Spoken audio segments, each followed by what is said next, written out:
Samantala, sa Quezon City, isang ginang ang inabutan ng panganganak sa kalsada. Tiyempong isang dating nursing student ang nasa lugar, kaya naalalayan ng ginang at ang kanyang isinilang na sanggol. Nakatutok si Jay Sabale, exclusive. Ayan, diyan ka lang. Kasi yung cord eh. Lower to cord ng baby, kaya masakit. Wala pang putol. Hindi sa ospital, kundi sa bangketa, sa Barangay Holy Spirit. Isinilang isang sanggol pasado hating gabi. Ang nanay, nakahiga lang sa karton. Tiyempong isang dating nursing student ang naroon at umalalay sa ginang at sa sanggol. Cross, yung ambulansya dyan, wala pa ba? Pagdating ng MMDA Rescue, Mama Newberg, Mama Newberg. 1, 2, 3, go. Dire.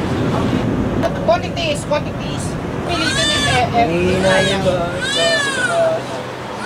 doon palang tuluyang nailabas ng ginang ang inunan ng sanggol.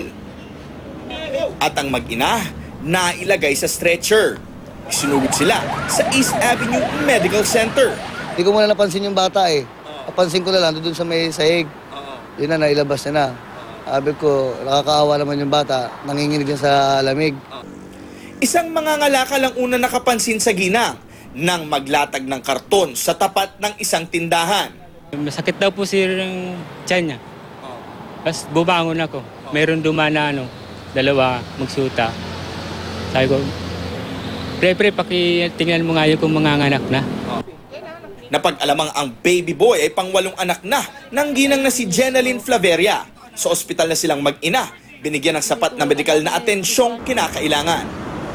Jay Sabale, nakatutok, 24 oras.